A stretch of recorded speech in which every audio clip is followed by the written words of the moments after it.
आणि सुरुवात करूयात जबरदस्त दृश्यांनी। ही जी दृश्य आम्ही तुम्हाला दाखवणार आहोत ती बारामतीमधली आहेत। ही आजची संध्याकाळची दृश्य आहेत। साधारण 5:45च्या सुमारास बारामतीमध्ये वादळी वारे सुरू झाले आणि बारामतीकरांना जवळजवळ 1.5 ते 2 वर्षाच्या कालावधीनंतर इतकं जबरदस्त वादळी वारे अनुभवायला मिळाले। बारामती शहर आणि परिसरात संध्याकाळी 6च्या सुमारास या वादळी वाऱ्यांसह दमदार पावसानं हजेरी लावली। अर्ध्या तासापेक्षा जास्त काळ हा पाऊस बरसला। उकाड्यापासून हैराण झालेल्या नागरिकांना यामुळे काहीसा दिलासा मिळालाय।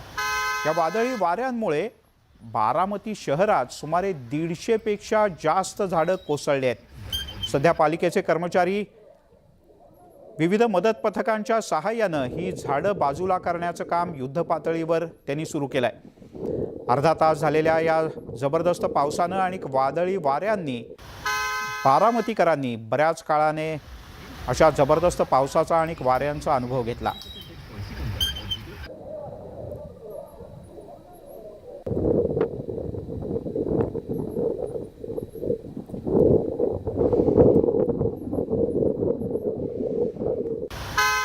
बारामतीकरांना राजकीय वादळ माहिती आहे, पण हे वादळ बारामतीकरांनी पहिल्यांदाच अनुभवलं।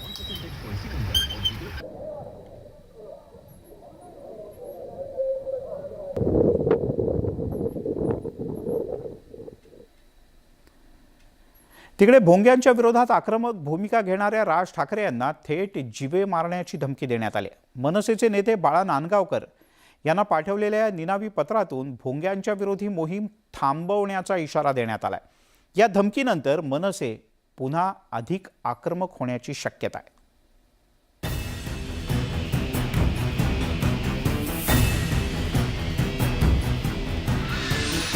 मशिदींवरील भोंग्यांविरोधात मोहीम उघडणाऱ्या मनसे अध्यक्ष राज ठाकरेंना काही दिवसांपूर्वीच धमक्यांचे फोन आले होते। त्यानंतर आता मनसेचे ज्येष्ठ नेते बाळा नांदगावकर यांना देखील धमकी देण्यात आली आहे। बाळा नांदगावकर यांना धमकीचं पत्र आलंय, ज्यात राज ठाकरे आणि त्यांना देखील जीवे ठार मारण्याची धमकी दिली आहे। हे पत्र आलंय ते हिंदीत असून त्यात भोंग्यांबाबतची भूमिका थांबवावी असा उल्लेख करण्यात आलाय। या धमकीनंतर बाळा नांदगावकर यांनी मंगळवारी मुंबईचे पोलीस आयुक्त आणि बुधवारी राज्याचे गृहमंत्री दिलीप वळसे पाटील यांची भेट घेतली। गृहमंत्र्यांच्या भेटीनंतर नांदगावकरांनी पुन्हा राज ठाकरेंची भेट घेतली। राज साहेबांनी 5 तारखेला अयोध्येला जाणारे जाहीर केलेलं आहे, त्यांनी त्यांची भूमिका जाहीर केलेली आहे। आता पुढे पाहू। तो राज ठाकरेंनी दिलेला शब्द आहे, बाळा नांदगावकर नाही बोललेले, त्याच्यात राज ठाकरे बोलतील। खरं तर काही दिवसांपूर्वीच राज ठाकरेंना PFI सारख्या काही संघटनांकडून धमक्यांचे फोन आणि मेसेज आले होते। PFIच्या अब्दुल मतीन शेखानींनी तर मोर्चा काढून छेडोगे तो छोडेंगे नहीं असा इशारा दिलाय। कुछ लोगों को भोंगों से तकलीफ हो रही है, कुछ लोगों को हमारे मदरसे और मस्जिद से तकलीफ हो रही है। मैं उनको एक ही मैसेज देना चाहता हूँ, हम अमन चाहते हैं। पॉपुलर फ्रंट ऑफ इंडिया का एक नारा है कि हर मजलूम हमारा है, साथ ही साथ दूसरा भी हमारा एक नारा है कि हमको छेड़ो मत, हमको छेड़ेंगे तो हम छोड़ेंगे नहीं। त्यानंतर आता थेट पत्र लिहून राज ठाकरेंना जीवे ठार मारण्याची धमकी देण्यात आल्यानं एकच खळबळ उडाली आहे। बाळा नांदगावकर यांनी हे धमकीचं पत्र पोलिसांच्या स्वाधीन केलंय। त्यानंतर आता पोलीस काय कारवाई करतात याकडे सर्वांचं लक्ष लागलंय। पण आधीच अयोध्या दौऱ्यावर भाजप खासदार आणि महंतांच्या निशाण्यावर असलेल्या राज ठाकरेंना आता थेट धमकी देण्यात आल्यानं मनसैनिक आक्रमक होण्याची शक्यता आहे। मुंबईहून सुस्मिता भदाणेसह ब्युरो रिपोर्ट, न्यूज 18 लोकमत। तिकडे राजद्रोहाच्या आरोपाखाली तुरुंगवास झालेल्या राणा दाम्पत्यानं बाहेर आल्यानंतर दिल्लीमध्ये सध्या अनेक नेत्यांच्या भेटीगाठी घ्यायला सुरुवात केली आहे। शिवाय उद्धव ठाकरे यांच्यावरही टीका करणं काही थांबत नाही। मुंबईत होणाऱ्या शिवसेनेच्या सभेच्या वेळेला आपण दिल्लीमध्ये हनुमान चालिसाचं पठण करणार असल्याचं राणा दाम्पत्यानं स्पष्ट केलंय।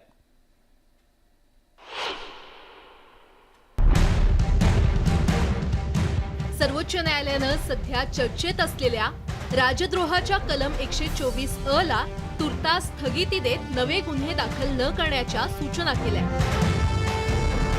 न्यायालयाच्या या आदेशामुळे देशद्रोहाचा आरोप असलेल्या राणा दाम्पत्याला दिलासा मिळालाय।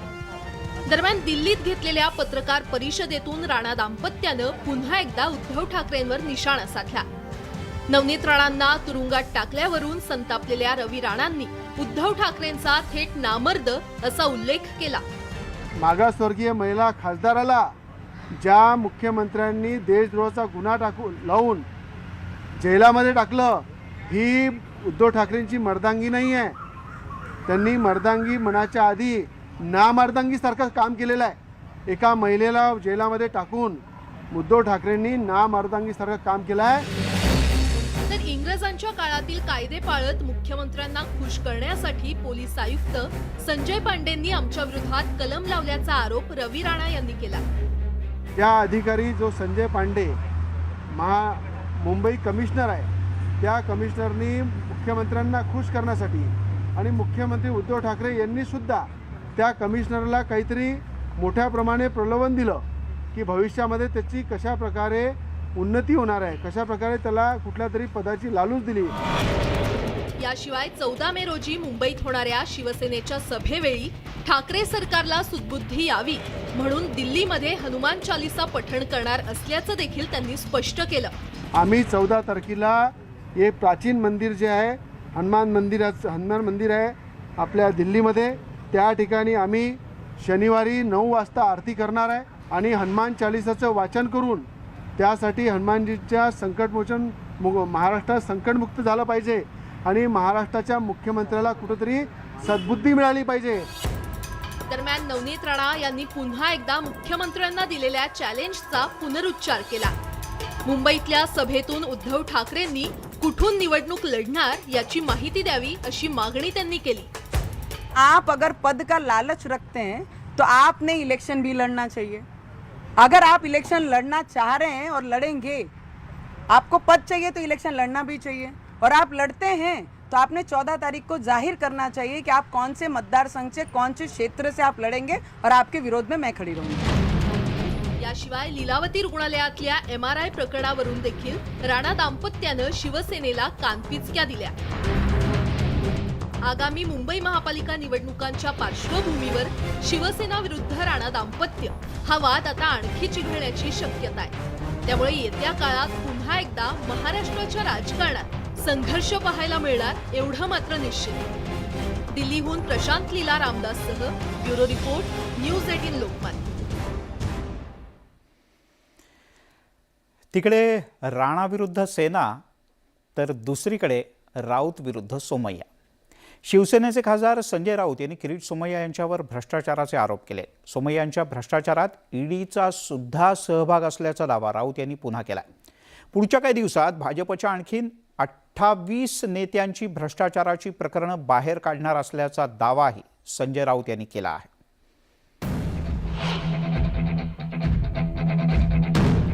राज्यात सुरू असलेल्या राजकीय लढाईत संजय राऊतांनी शत्रू पक्षाकडील सेनापतीवरच भ्रष्टाचाराचा आरोप केलाय.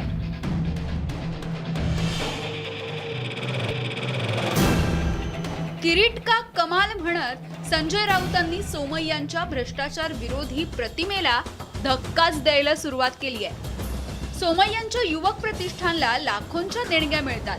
सोमय्यांचं प्रतिष्ठान काळा पैसा पांढरा करायचा उद्योग करत असल्याचा आरोपही संजय राऊतांनी केलाय. या भ्रष्टाचारामध्ये ईडीचाही सहभाग असल्याचा गंभीर आरोप राऊतांनी केला. NSEL घोटाळा प्रकरणी चौकशी झालेल्या कंपनीकडून सोमय्यांनी देणगी घेतल्याचा आरोप राऊतांनी केला आणि खळबळ उडवून दिली. करण्यात ईडीचा थेट संबंध आहे. ईडीनं कारवाई केलेल्या कंपन्यांकडून ह्यांनी पैसे कसे घेतले, लिंक्स काय आहे त्या गुन्हेगारीच्या, जसं ते विचारतात ना. किरीट सोमय्याचा नेहमी प्रश्न असतो, क्या संबंध आहे आपका, कहाँ से आया पैसा. हां, प्रोसिड ऑफ क्राईमचे मनी, पैसे हे तुमच्या खात्यामध्ये कसे जमा झाले युवक प्रतिष्ठानचा, हा राष्ट्रीय तपास यंत्रणांच्या चौकशीचा विषय आहे. हे सगळे पैसे भ्रष्ट मार्गाने आलेले आहेत. ही खंडणी आहे एक प्रकारची आणि किरीट सोमय्या यांचा चेहरा, खरा चेहरा या प्रकरणामध्ये उघड झाला. मिळालेल्या देणग्या राष्ट्रीय तपास यंत्रणेचा विषय आहे. ही एक प्रकारची खंडणी असून त्यामुळे किरीट सोमय्यांचा चेहरा उघडा झाल्याचं राऊत म्हणाले. यांचा खेळ संपलेला आहे. रोज ही प्रकरणं येतील. आता सुरुवात मागे म्हटलं, सुरुवात ह्या लोकांनी केली होती ना, आता शेवट आम्ही करतोय. प्रकरण फक्त एकटा किरीट सोमय्याचं नाही आहे, भारतीय जनता पक्षाच्या 28 प्रमुख लोकांची प्रकरण आहेत. भ्रष्टाचार मुक्त महाराष्ट्राचा नारा देणारे सर्वात मोठे भ्रष्टाचारी असल्याचा आरोप राऊतांनी केलाय. शिवसेना आणि भाजपमध्ये सुरू झालेल्या युद्धात आरोपाच्या फैरी सध्या झडतायत. मात्र दोन्ही बाजूंच्या आरोपांची चौकशी होऊन सत्य कधी समोर येणार हा प्रश्न सामान्यांना पडलाय. मनोज कुलकर्णीसह bureau report, news 18 Lokmat, Mumbai. बातमी औरंगाबादची. औरंगाबाद इथे सरकारी वसाहत अखेर पाडण्यात आली. सर्वोच्च न्यायालयाच्या आदेशाची अंमलबजावणी करण्यासाठी जिल्हाधिकाऱ्यांनी शेवटी बळाचा वापर करत 338 घरं अवघ्या काही तासात जमीनदोस्त केली. गेल्या 50 वर्षांपासून ज्या घरात आयुष्य घालवलं ते घर डोळ्या देखत पडत असताना अनेक महिला आणि लहान मुलांच्या भावनांचा बांध फुटला.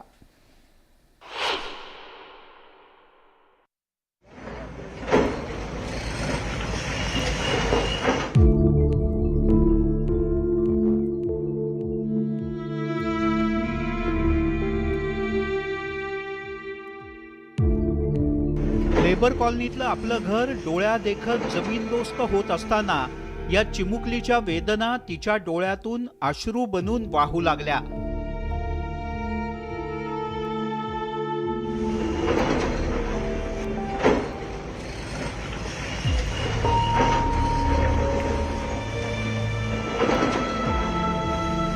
ज्या आजीच्या अंगाखांद्यावर खेळलो ती आजी याच घरात 50 वर्ष राहिली.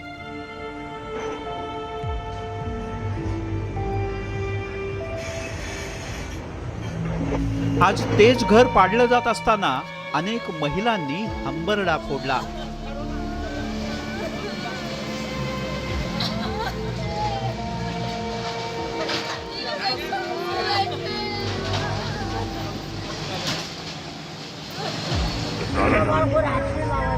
हा? 85 वर्षाच्या आजीनं घरासमोर ठाणच मांडलं. कशात खाऊ नेले ना, माझं काही करायचं होतं, बुद्ध्या आमचं म्हातारा माझ अंतर करता येतो. काय करू रे, काय करू. लेबर कॉलनीमध्ये एकीकडे सकाळी 6 वाजताच बुलडोझर आणि JCBनं पाडकामाला सुरुवात झाली, तर दुसरीकडे अनेकांच्या भावनांचा बांध फुटला.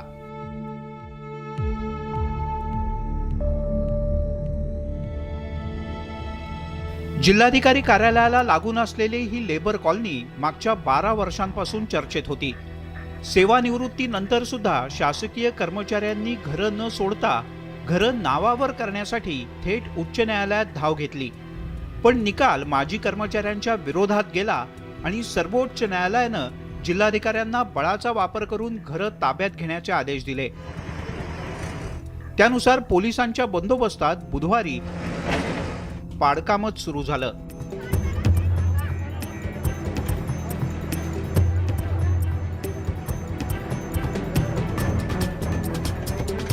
सगळ्या बिल्डिंग्स अभियांत्रिकी महाविद्यालयाच्या अहवालानुसार जीर्ण झाल्या असा रिपोर्ट होता.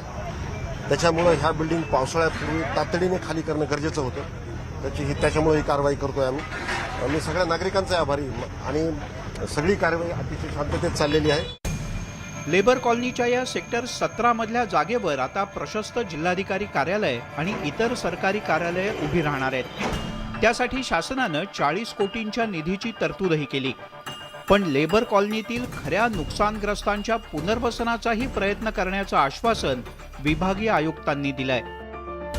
जे लोक खरंच होमलेस आहेत किंवा ज्यांना घरं नाहीत त्यांच्यासाठी मी आत्ताच सूचना दिलेल्या आहेत की त्यांची यादी करून त्यांना खरंच घरं नाही त्याची खात्री करून त्यांच्या पुनर्वसनाबाबत प्रशासन कारवाई करेल. मी तशा सूचना म्युनिसिपल कमिशनर आणि कलेक्टरला दिलेल्या आहेत. लेबर कॉलनीमधील निवृत्त कर्मचाऱ्यांच्या कब्जाला शासकीय यंत्रणेचा गलथानपणा सुद्धा कारणीभूत आहे. अनेकांनी या निवृत्त कर्मचाऱ्यांना घरं तुमच्या नावावर होऊ शकतात अशी खोटी आश्वासनं दिली आणि त्यामुळेच कर्मचारी घरांवर अडून बसले. पण सर्वोच्च न्यायालयाच्या आदेशानं आज ही घरं आणि आश्वासनं दोन्ही जमीनदोस्त झालंय. सिद्धार्थ गोदाम, न्यूज 18 लोकमत, औरंगाबाद.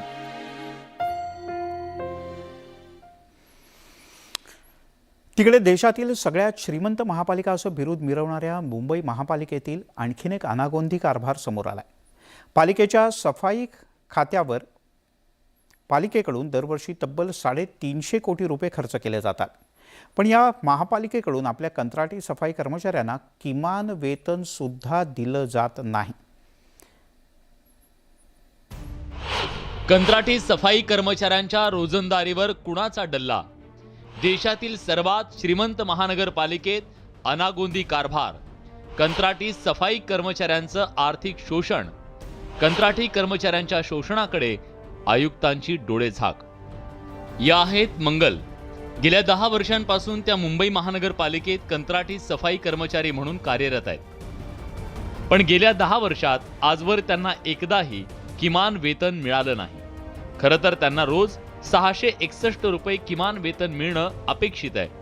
पण मुंबई महानगरपालिकेकडून त्यांना किती रोजंदारी मिळते हे त्यांच्या तोंडून ऐका. खरं तर तुम्हाला 750 रुपये मिळायला पाहिजे, पण हे स्वतः हे देत नाहीत ना. हे अर्धे आहेत ना खाणारे लोक, यांना सगळं कमीच पडतं लेबर लोकांचं. इथे 10 लेबरचं काम आहे तर आमच्याकडून किती 5 जणांकडून हे लोक काम करून घेतात. पैसे पूर्ण यांना जे भेटतो ना, पालिका तर पूर्ण जेवढे लेबर आहे तेवढ्याच पैसे देणार ना.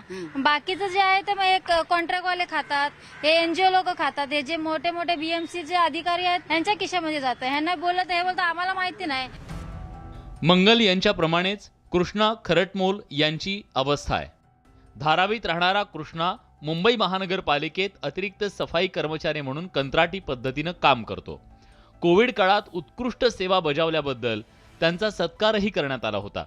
मात्र त्यांच्या इमानदारीचा पालिकेला त्रास होऊ लागला. पूर्ण दिवस काम करूनही कमी हजेरी नोंदवून त्यांना किमान वेतनापासून वंचित ठेवलं जात आहे.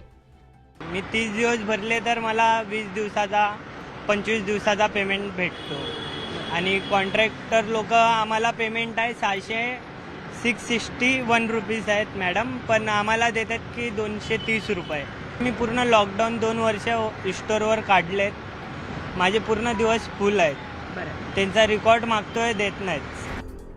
खरं तर सामाजिक संस्थांच्या मार्फत महानगरपालिकेत कंत्राटी कामगारांची भरती केली जाते. मात्र महापालिकेतील अधिकारी आणि सामाजिक संस्था मिळून या कर्मचाऱ्यांचं आर्थिक शोषण करत असल्याचा आरोप केला जातोय.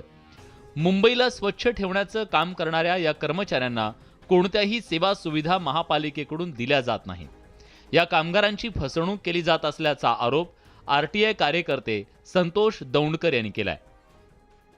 एवढा मोठा की गडबड दिसून आली की त्यांच्याकडनं बिलं सादर होतच नाहीयेत आणि बिलं सादर करतायत तर ते बिलं अपुरी आहेत, दिलेली माहिती अपुरी आहे. परंतु तरी सुद्धा अकाउंट ऑफिसर आणि वॉर्ड ऑफिसर यांनी बिलं काढली आहेत. अशा संस्थांच्या नावावर काढली की त्या संस्था बोगस ॲड्रेसमध्ये आहेत. हे पण निष्पन्न झालं आरटीआय मध्ये. जेव्हा आम्ही माहिती घेतली, जेव्हा त्यांचे ॲड्रेस चेक केले, म्हणजे जवळजवळ एवढा सावळा गोंधळ. मुंबईत महापालिकेत जवळपास 7,000 कंत्राटी कर्मचारी आहेत. या कर्मचाऱ्यांच्या रोजंदारीतील काही हिस्सा महापालिका अधिकारी आणि कंत्राटदारांच्या खिशात जात असल्याचं बोललं जात आहे. कामगार कायद्याचं फारसं संरक्षण मिळत नसल्यानं वर्षानुवर्ष या कामगारांचं हे असं आर्थिक शोषण सुरू आहे. एकीकडे म्हणतात की हे व्हॉलेंटियर्स आहेत आणि कामगार जर काय काम करताना जर काय कुठली चूक आढळली तर जवळजवळ 150 रुपये 200 रुपये फाईन होतो त्या कामगाराला आणि तो फाईन करण्याचा अधिकार बीएमसीकडे आहे. पण त्या कामगाराला कामगार म्हणायचं नाही. अशा पद्धतीने अनेक ठिकाणी आजही असं चाललेलं आहे. कामगार जो काम करतो त्याचं नाव पगारपत्रकावर नाही.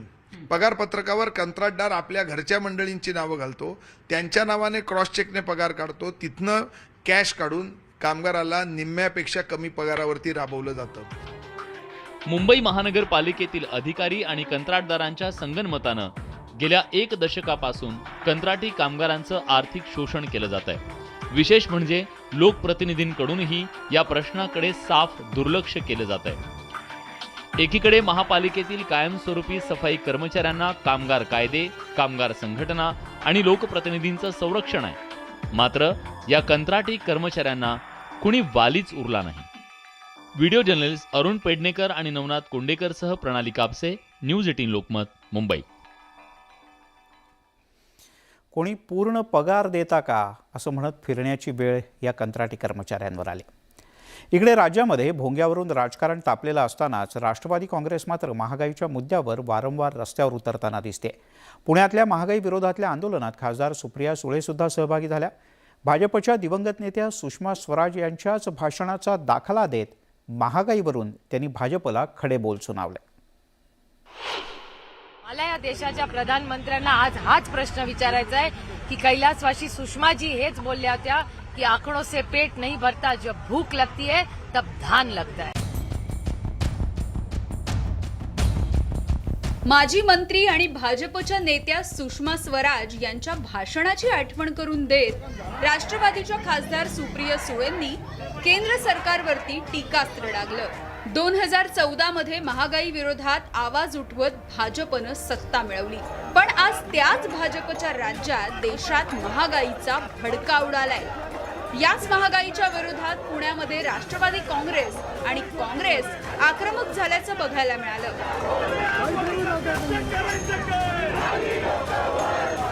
राष्ट्रवादीनं शनिवार चौकात केंद्र सरकार विरोधात जोरदार घोषणाबाजी करत आंदोलन केलं. केंद्र सरकार जोपर्यंत महागाईमधून दिलासा देत नाही तोपर्यंत आमचं आंदोलन सुरूच राहणार आहे असं सुप्रिया सुळेंनी ठणकावलं. कोशिश है कि हर महिला आज वो किसी की पार्टी में है, कुछ भी काम करती हो, वो महंगाई में उसकी कमर हर सबका जो बजट है वो पूरा कोलैप्स हो चुका है. तो हम हर जगह जाएंगे, हर डिस्ट्रिक्ट में जाएंगे, हर तालुका में जाएंगे और वहाँ ये केंद्र सरकार की ये महंगाई के खिलाफ पूरे डट के आंदोलन करेंगे. याच वेळी काँग्रेसनंही पुण्यामध्ये जंगली महाराज रोड भागामध्ये महागाईच्या विरोधात आंदोलन केलं. गॅस दरवाढीचा निषेध करत चुलीवर भाकरी भाजत काँग्रेसनं केंद्र सरकारवरती निशाणा साधला. सरकार वेगवेगळ्या प्रकारचे टॅक्स लावून तुमच्यावर उत्पन्न वाढवत आहे. त्याच्यानंतर महागाई झाली, त्याच्यावरचाही तुमच्यावर टॅक्सचा बोजा येतो आहे आणि सामान्य माणसाचा पगार जो आहे तो पगार पूर्णतः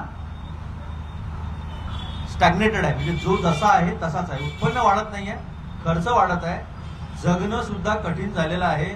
हिंदी में बात करनी रही तो आम आदमी के, गरीब आदमी के हड्डी पे मोदी सरकार कबड्डी खेल रही. महागाईनं अक्षरशः सर्वसामान्यांचं कंबरडं मोडलंय. जीवनावश्यक वस्तू असो की तेलाच्या किमती, स्वयंपाकाचा गॅस असो किंवा मग सीएनजीचा दर, सर्वांच्याच किमतीनं उच्चांक गाठलाय.